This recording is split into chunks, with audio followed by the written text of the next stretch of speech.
Who is better at creating thumbnails, a human or artificial intelligence? Every YouTuber knows a good thumbnail is one of the most important parts of a video. You can make the best video to ever exist. However, if you have a bad thumbnail, nobody would watch it. If people don't click, they don't watch. Exactly. So with the rise of all these amazing AI tools, I asked myself, would it be possible to make a highly clickable thumbnail that's fully made with AI? Well, in this video, I'm going to show you how you can make amazing thumbnails with one free AI tool. You probably heard of Adobe's generative fill feature in Photoshop, and I actually did not know this. But you can use this feature for free in your browser. You don't need to have Photoshop. I will show you later how you can do this. So for this challenge, I'm going to need an idea for a YouTube video. So I asked ChatGPT if he could give me a crazy idea for a video, and I'm going to make it in the style of one of the greatest YouTubers of all time, Mr. Beast. Alright, a 24-hour treasure hunt challenge within a massive maze. Exciting. So the AI made thumbnail needs to be fully made with AI. So I'm going to ask ChatGPT to tell me how this thumbnail needs to look like. It has given me 4 conditions that the thumbnail must meet. 1. A maze-like pattern with a vibrant background. 2. An image of Mr. Beast in the foreground with a surprised expression. 3. Contestants within the maze, holding for instance flashlights or doing challenges, and 4 cash or gold coins throughout the thumbnail, representing the treasures.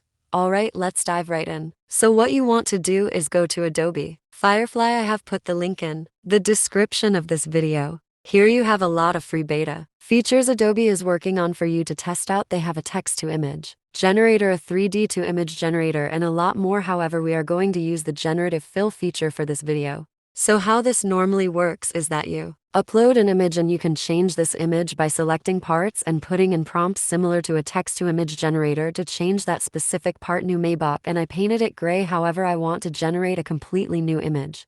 So I'm uploading a white image to start with. With this generative fill tool, you can simply select a part of your image you want to change and then describe the thing you want to create. For instance, let's create a lovely post-apocalyptic city, and let's put in a beautiful toxic orange style sky.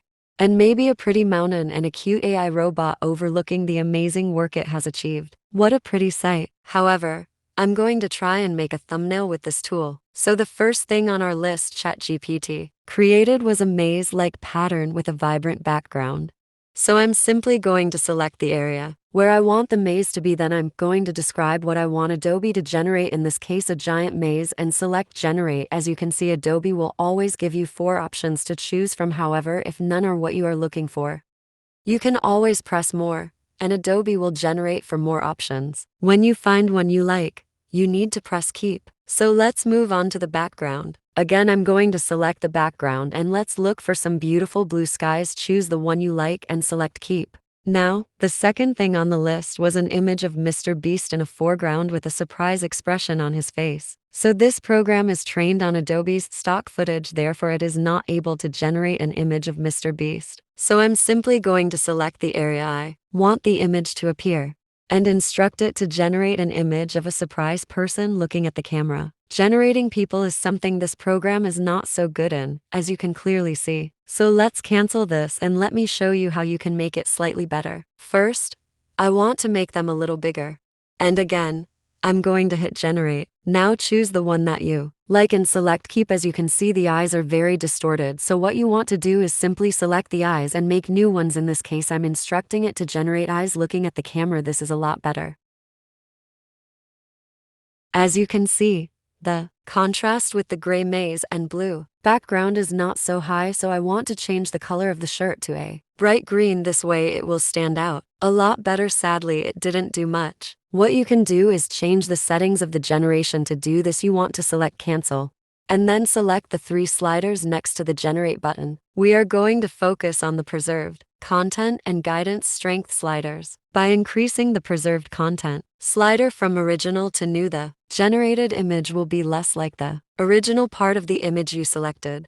And by increasing the guidance strength from the original image to the prompt, the generated image will look closer to the description you gave Adobe than the part of the image you selected. Alright, on to part number 3. Contestants in the maze doing challenges. This will be some detailed work.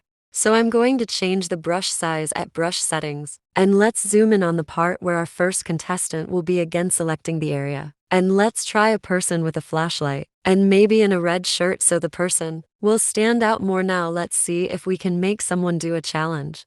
Let's, for instance, place a ladder here.